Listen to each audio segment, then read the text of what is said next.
Tu ne nous as pas sauvés par son aisance ni par sa folie. Et Il ne nous a pas sauvés par sa richesse mais par sa douleur. Frère, accepte la douleur de la prière. Accepte la douleur de la sainteté. Paye le prix du jeûne. Paye le prix des offrandes. Tu marcheras avec le Saint-Esprit. Tu écouteras la voix du Saint-Esprit. Pourquoi tu n'arrives pas à écouter la voix du Saint-Esprit? Parce que tu es superficiel. Tu ne pries pas assez. Tu ne pries pas assez. Seul ce qui demeure dans la douleur avec le Saint-Esprit.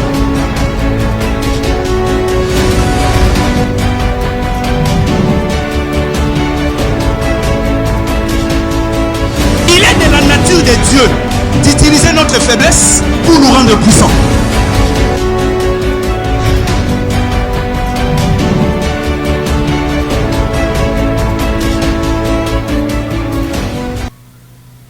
Soyez bénis dans le nom puissant de Jésus. Nous vous souhaitons le bienvenu dans notre grand rendez-vous avec la parole de Dieu. Nous sommes en train de développer sur la foi en Jésus et les sous-thèmes que nous développons, ce sont les raisons pour lesquelles nous devons avoir foi en Jésus-Christ et dans la parole de Dieu. Aujourd'hui, nous allons développer notre 14e raison pour laquelle nous sommes dans l'obligation d'exercer notre foi en Jésus-Christ et dans la parole de Dieu. Nous allons d'abord prier. Saint-Père, nous nous remettons entre tes mains, parle-nous, enseigne-nous, édifie-nous par ton Esprit Saint, dans le nom puissant de Jésus. Amen. La 14e raison pour laquelle nous devons croire en Jésus nous explique ceci. Par la foi en Jésus-Christ, nous sommes adoptés dans la famille de Dieu. Ephésiens chapitre 1, le 5e verset, nous allons lire, c'est notre texte de base. La Bible déclare ceci. Il nous a prédestinés dans son amour à être ses enfants d'adoption par Jésus-Christ selon le bon plaisir de sa volonté. La Bible nous montre que Dieu le Père nous a prédestinés à être dans son amour ses enfants d'adoption par notre foi en Jésus-Christ selon le bon vouloir de sa volonté. Le péché nous avait séparés de Dieu. Certes, nous étions par nature les enfants des colères, les enfants de la rébellion. Mais Dieu, dans son amour, nous a prédestinés à être ses enfants d'adoption par notre foi en Jésus-Christ de Nazareth. C'est quoi l'adoption? D'après les dictionnaires français, c'est l'action d'adopter quelqu'un. Deuxième définition, toujours selon le dictionnaire français, c'est un acte juridique établissant entre l'adoptant et l'adopté des relations, des droits analogues à celles qui résultent de la filiation. D'après maintenant le concept biblique, c'est quoi l'adoption? L'adoption, c'est l'acte divin par lequel Dieu place le chrétien dans sa famille. C'est ça l'adoption d'après le concept biblique. Lorsqu'une personne place sa foi en Jésus-Christ, Dieu prend la personne et l'introduit dans sa propre famille. C'est ça ce qu'on appelle l'adoption spirituelle. Nous allons lire dans Jean chapitre 1, le verset 12 à 13. La Bible déclare: mais à tous ceux qui l'ont reçu, à ceux qui croient en son nom, elle a donné le pouvoir de devenir enfants de Dieu, lesquels sont nés non du sang, ni de la volonté de la chair, ni de la volonté de l'homme, mais de Dieu. La Bible dit, à tous ceux qui croient en son nom, Dieu a donné le pouvoir de devenir enfants de Dieu. C'est-à-dire, dans notre première naissance, lorsque nous naissons naturellement, nous ne naissons pas en tant qu'enfants de Dieu. Cependant, nous naissons en tant que créatures de Dieu.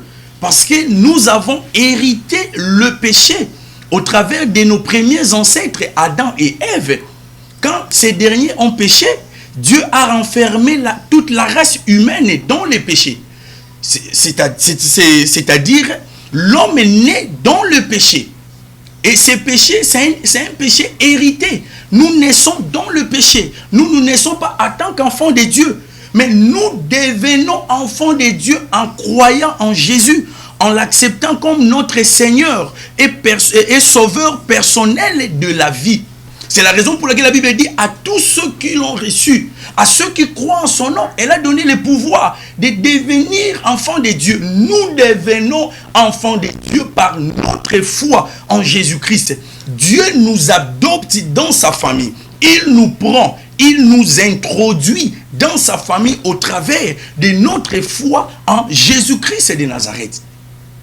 La notion d'adoption met en avant l'idée de l'adulte et de ses pleins privilèges dans la famille de Dieu. C'est-à-dire, quand Dieu vous adopte, vous avez les pleins privilèges en tant qu'enfant de Dieu dans sa famille. Vous n'êtes plus étranger, vous n'êtes plus un non-croyant, mais vous êtes enfant de Dieu, introduit dans la famille de Dieu, parce que par votre foi dans son Fils Jésus-Christ, Dieu vous a adopté. Et nous bénissons Dieu pour cela. L'adoption et la nouvelle naissance interviennent au moment où l'individu place sa foi en Jésus-Christ. C'est de façon simultanée. Quand vous placez votre foi en Jésus, vous le recevez comme Seigneur et Sauveur, vous naissez de nouveau. Au même moment, Dieu vous introduit, il vous adopte et vous introduit dans sa famille. Des parents humains peuvent transmettre leur amour, leur richesse, leur héritage à un fils adoptif, mais ils ne sauront transmettre leurs caractéristiques à un fils adoptif. Or, miraculeusement, Dieu communique sa nature, sa propre nature à ceux qui croient en Jésus-Christ comme Seigneur et Sauveur. Gloire soit rendue à Dieu pour ces miracles. Quoique nous sommes des fils adoptifs, cependant, en nous adoptant par notre foi en Jésus, Dieu nous communique sa propre nature. Il nous donne ce qu'il est lui-même. Que le nom de Jésus-Christ soit béni. Il a fait de nous ses enfants modélés à l'image de son Fils divin. Et nous a transmis non seulement des bénédictions et des richesses de Christ, mais jusqu'à dans sa propre nature. Au-delà du fait de nous bénir, au-delà du fait de nous appeler ses enfants d'adoption, mais Dieu nous a communiqué sa propre nature. Il nous a donné sa divinité. Quand nous croyons en Jésus, il nous déclare ses enfants d'adoption et nous communique par ses moyens sa propre nature. Nous allons lire dans Romains chapitre 8, le verset 15, et nous allons évoluer.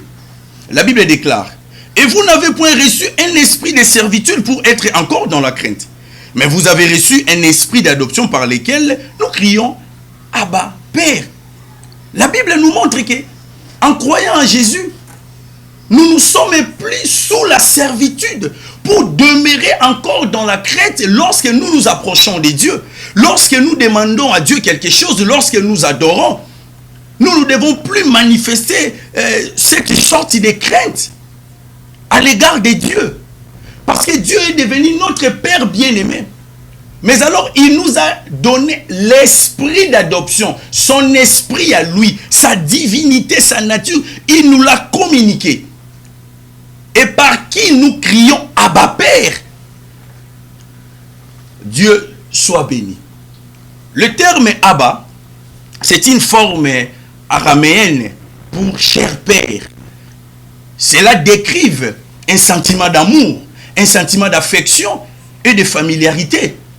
Comme aussi le terme père souligne les sentiments d'amour, les sentiments d'affection et de la dépendance, de la relation libre, de toute peur et de toute anxiété entre le Père et le Fils.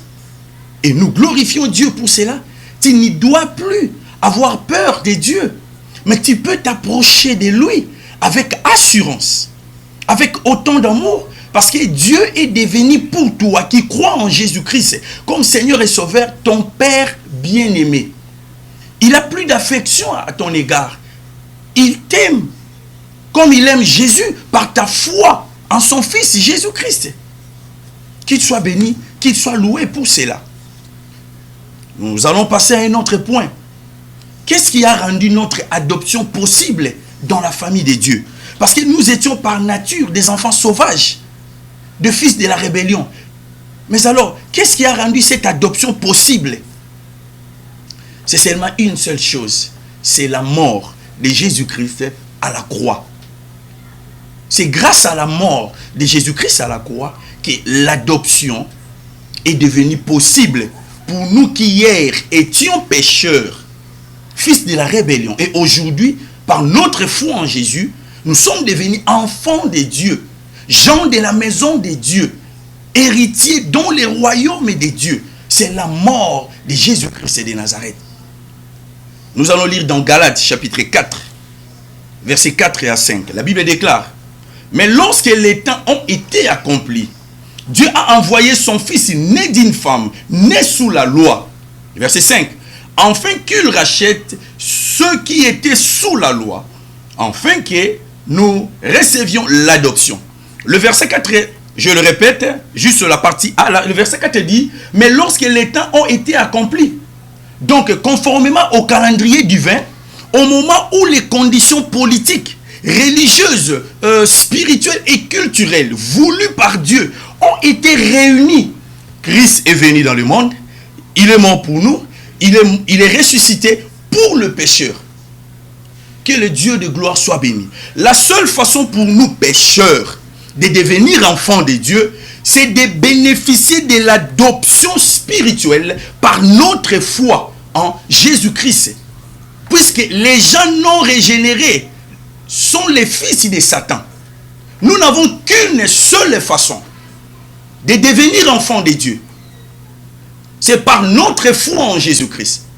La foi en Jésus-Christ nous fait bénéficier de l'adoption spirituelle, nous introduit dans la famille de Dieu et nous devenons fils de Dieu de plein droit et avec tout le privilège que Dieu dispose pour ses enfants. Bien-aimé, ne te minimise pas. Tu n'es pas n'importe qui. Toi qui es serviteur de Dieu, toi qui es ministre de Dieu, toi qui es enfant de Dieu, tu n'es pas n'importe qui. Tu es fils de Dieu. Tu as tous les droits possibles d'hériter l'héritage spirituel avec tous les saints, avec Abraham, Isaac, Jacob, ainsi que tous les prophètes. Dans ton problème, dans ton défi, sachez-le que tu as un héritage spirituel. Et tu peux le réclamer dans le nom de Jésus et Dieu va accomplir le miracle. Et nous voulons voir le bénéfice de notre rédemption par Dieu. Il y a des bénéfices liés à notre rédemption spirituelle. Le premier de bénéfices, c'est que l'adoption spirituelle nous introduit dans la famille de Dieu à laquelle nous n'appartenions pas naturellement. Nous allons lire Ephésiens chapitre 2 verset 3. La Bible déclare: nous tous aussi, nous étions de leur nombre. Nous vivions autrefois selon les convoitises de notre chair, accomplissant les volontés de la chair et de nos pensées. Et nous étions par nature des enfants de colère comme les autres. La Bible nous montre que naturellement, nous étions les enfants de colère, le fils du diable, les enfants de la rébellion. Nous péchions comme les autres. Nous vivions sous des pulsions de la convoitise comme les autres. Naturellement, nous n'étions pas les enfants de Dieu parce que nous avons hérité le péché d'Adam et Ève. Et voyons voir Galates chapitre 3 verset 26. Galates 3 26, la Bible dit: car vous êtes tous fils de Dieu par la foi en Jésus-Christ. Naturellement, nous n'étions pas enfants de Dieu. Mais par la foi en Jésus-Christ, nous sommes introduits dans la famille de Dieu. Gloire soit rendue à Dieu. Par la foi en Jésus-Christ, nous sommes devenus fils de Dieu. Nous avons le même droit qu'Abraham, Isaac et Jacob. Nous avons le même droit que tous les apôtres. C'est par notre foi en Jésus-Christ. Bien-aimés, la foi, c'est le plus grand mystère dans le royaume de Dieu. La foi rend disponible l'adoption spirituelle. La foi en Jésus-Christ t'introduit dans la famille de Dieu et te donne le pouvoir et la domination sur les œuvres maléfiques. Que le nom de Jésus-Christ soit béni. Nous fûmes enfants de colère. Nous fûmes enfants du diable. Mais au travers de notre foi en Jésus-Christ, nous avons l'adoption spirituelle. Dieu nous a introduits dans sa famille. Il nous a accueillis comme un Père bien-aimé. Et nous avons l'assurance d'être réellement des enfants de Dieu. Nous devons nous approcher auprès de lui avec autant d'assurance, avec autant d'amour, car il est un Père qui nous aime. Comme un Père a compassion de ses enfants, ainsi l'Éternel a compassion de nous, car il sait de quoi nous sommes formés. Il se souvient que nous sommes faibles. À cause de notre foi dans son Fils Jésus, Dieu nous chérit, Dieu nous aime. Et il a des projets pour nous, car nous sommes maintenant fils dans sa maison. Galates chapitre 4 verset 7, la Bible dit: ainsi tu n'es plus esclave, mais fils.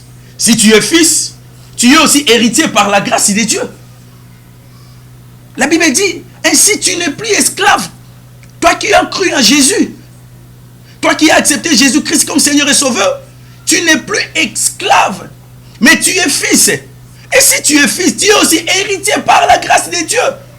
Tu hérites la vie éternelle, tu hérites la guérison, tu hérites la délivrance, tu hérites le bien-être, tu hérites la préservation et la sécurité, tu hérites la prospérité, tu hérites la victoire dans les combats spirituels. Tu as hérité l'exaucement dans la prière, tu as hérité la sainteté, tu as hérité l'onction de Dieu. Nous ne sommes plus les esclaves du diable, nous ne sommes plus les esclaves du péché, nous ne sommes plus les esclaves du système de ce monde établi par Satan, mais nous sommes fils de Dieu par la foi en Jésus. Dieu nous a adoptés, il a fait de nous ses enfants bien-aimés. Et nous avons un héritage par la grâce de Dieu. Gloire soit rendue à Dieu. Tu as un héritage. L'héritage de sainteté, sur ça, tu ne peux plus tomber dans le péché. L'héritage de l'onction. L'onction est pour toi qui as cru en Jésus. L'héritage du bien-être. Malgré que les temps sont durs, mais sachez-le, Dieu ne te laissera pas. Parce que tu es son fils bien-aimé. Dans sa propre famille. Nous les louons et nous les glorifions pour son amour, pour nous qui croyons en Jésus-Christ. Deuxième bénéfice de la rédemption, soit de l'adoption plutôt. L'adoption nous affranchit de toutes les malédictions antérieures, notamment celles de la loi. Par l'adoption, nous sommes affranchis de toutes les malédictions antérieures, notamment celles de la loi. Une autre facette de l'adoption, c'est la libération de la tutelle de la loi. Nous ne sommes plus sous tutelle de la loi. Nous ne sommes plus contrôlés par la loi. Nous ne sommes plus dirigés par la loi. Mais alors par la grâce au moyen de la foi en Jésus-Christ.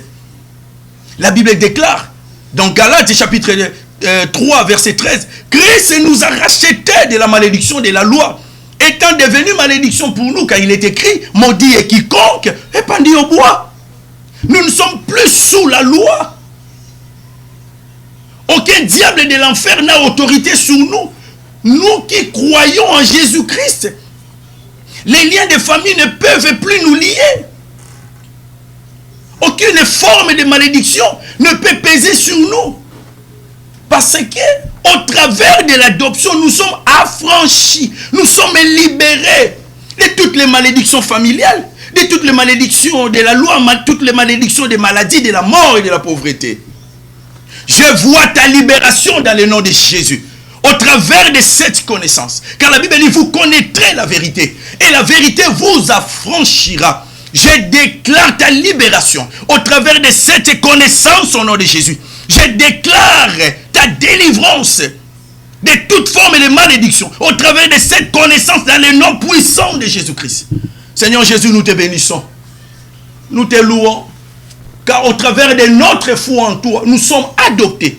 Et par l'adoption, nous sommes affranchis. Nous sommes libérés de toute forme de malédiction. Seigneur Jésus, nous te bénissons. Car tu es Dieu. Au nom de Jésus-Christ.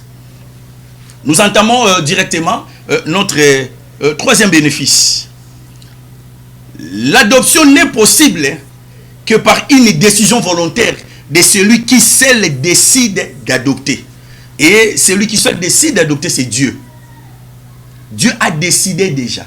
de t'adopter, étant son fils, par ta foi en Jésus-Christ de Nazareth. Tu ne dois plus avoir peur.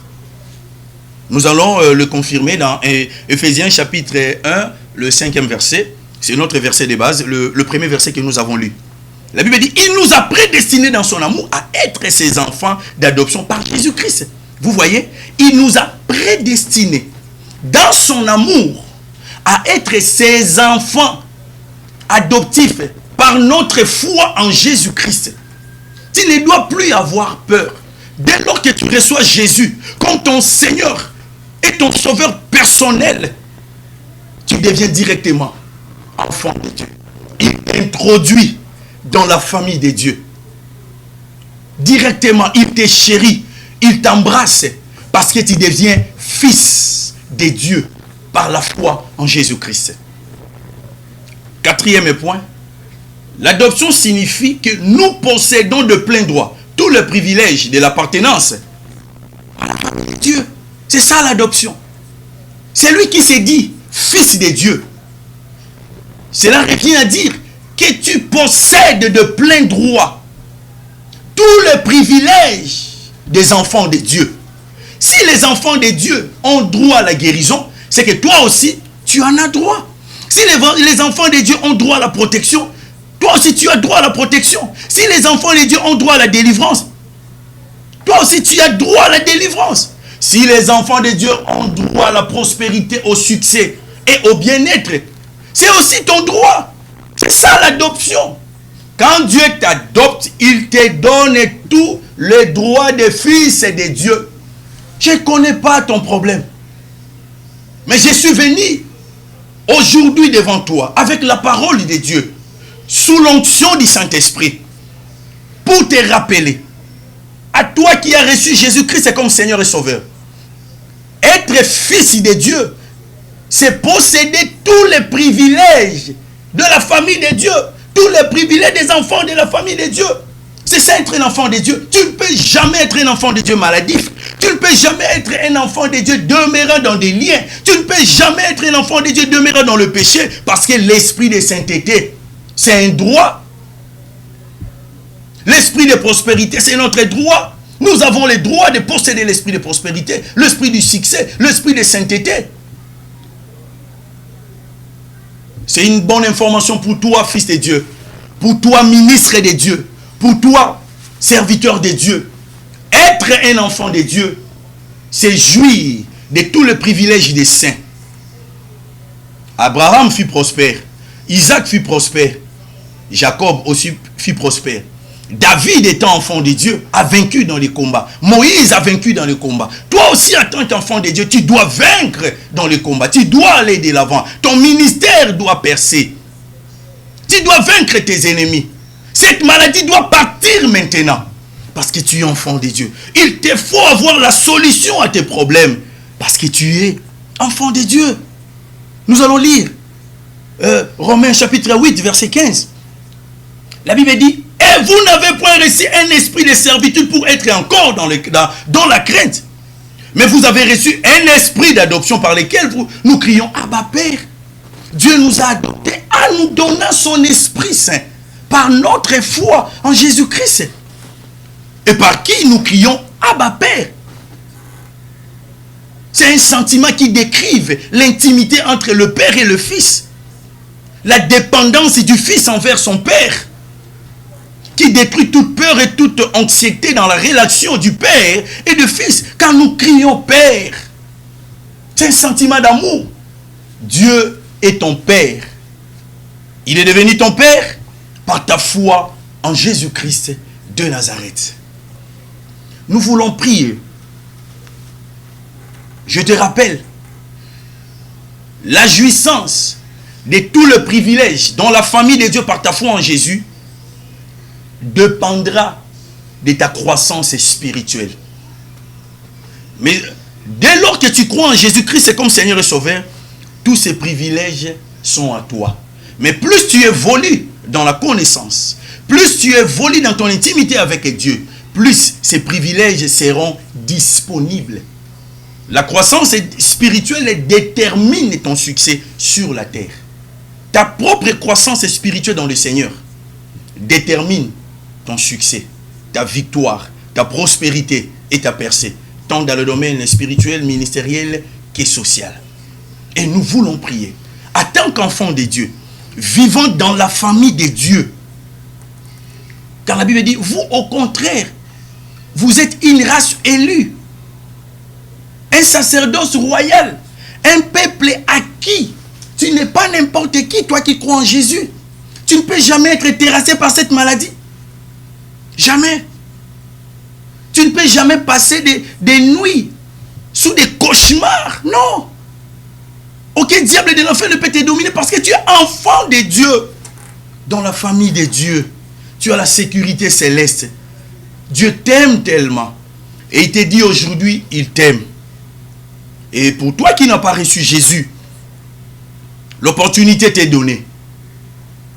L'occasion s'est ouverte devant toi. Tu peux le recevoir maintenant. Et être adopté par Dieu. Et être introduit dans la famille de Dieu. Maintenant, tu peux le faire. C'est une opportunité pour toi. La Bible dit, aujourd'hui, si vous entendez sa voix, n'endurcissez pas vos cœurs. On entend la voix de Dieu qu'au travers de ses serviteurs. Je me présente comme serviteur de Dieu, comme l'ambassadeur céleste, pour t'appeler à recevoir Jésus et devenir enfant de Dieu. Être introduit, faire partir de la famille de Dieu et bénéficier de tous les privilèges liés à l'adoption spirituelle. Être protégé. Si tu n'as pas encore reçu Jésus-Christ comme Seigneur et Sauveur personnel de ta vie, tu peux répéter mes paroles. Car la Bible déclare, le salut n'est pas loin de toi. C'est dans ta bouche. Si tu confesses maintenant le Seigneur Jésus, si tu crois dans ton cœur que Dieu l'a ressuscité des morts, tu seras sauvé. Tu seras sauvé maintenant. Tu seras adopté. Dieu va t'adopter et être introduit dans la famille de Dieu. Nous allons prier et tu vas répéter mes paroles. Seigneur Jésus, je te dis merci. J'ai écouté ta parole. Merci, car par ma foi en toi, je deviens fils de Dieu. Pardonne mes péchés. Purifie-moi par ton sang. J'ouvre mon cœur. Entre dans mon cœur. Demeure en moi. Je crois que Dieu t'avait envoyé dans le monde. Tu étais mort et ressuscité pour moi. Seigneur Jésus, je prends l'engagement de te servir toute ma vie. Et je me sépare du monde. Merci Seigneur Jésus-Christ. Je vais prier seul. Seigneur Jésus, j'abandonne mes bien-aimés qui t'ont reçu. Père, recouvre-les par ton amour. Recouvre-les par ta grâce. Ils sont maintenant adoptés par toi, par leur foi en Jésus-Christ. Protège-les. Au nom de Jésus. Maintenant, je vais prier pour toi qui es déjà chrétien, voici beaucoup de temps. Pour toi, serviteur de Dieu, et pour toi qui viens de recevoir Jésus-Christ maintenant. Je veux prier, afin qu'en tant qu'enfant de Dieu, tu expérimentes le miracle de Dieu là où tu es. Tu expérimentes la guérison. Tu expérimentes la main de Dieu dans ta vie. Parce que tu n'es pas une personne de l'extérieur, mais tu es un enfant de la maison, dans la famille de Dieu. Si tu as un problème, le miracle doit être ta portion par ta foi en Jésus-Christ. Nous allons prier. Saint-Père, j'ai annoncé ta parole. Je viens prier pour tes bien-aimés, ceux qui sont de près ou de loin. Dans le nom puissant de Jésus, étends ta main sur eux. Que leurs problèmes soient résolus là où ils sont. Au nom puissant de Jésus. Que ta grâce les recouvre. Que ta puissance se manifeste maintenant là où ils sont. Ceux qui sont malades, qu'ils reçoivent maintenant la guérison. Dans le nom puissant de Jésus. Dans le nom puissant de Jésus. Ceux qui ont des problèmes et des malédictions. Je brise toute forme de malédiction sur vous. Dans le nom puissant de Jésus. Dans le nom puissant de Jésus. Dans le nom puissant de Jésus. Recevez la libération au nom de Jésus. À cause de votre foi en Jésus. Soyez libres au nom de Jésus. Soyez libres au nom de Jésus. Prospérez et allez de l'avant. Réussissez dans la vie et dans le ministère, dans le nom puissant de Jésus-Christ de Nazareth. Saint-Père, accorde la solution à n'importe quel problème qui dérange les cœurs de tes enfants, ceux qui sont dans ta famille. Accorde-leur la solution dans le nom puissant de Jésus. La Bible dit à tes résolutions répondra les succès. Accorde du succès à leurs entreprises. Accorde du succès à leur ministère. Accorde du succès à leur profession. Accorde du succès à leurs projets. Dans le nom puissant de Jésus-Christ. Recevez la grâce et progressez dans la vie. Soyez protégés et aucun malheur ne vous atteindra. Au nom puissant de Jésus-Christ. Nous te bénissons. Nous te louons. Merci Seigneur. Merci pour tout ce que tu as fait. Nous abandonnons notre rendez-vous de mardi et de jeudi à 17h30 entre tes mains. Marche avec nous au nom de Jésus-Christ. Amen.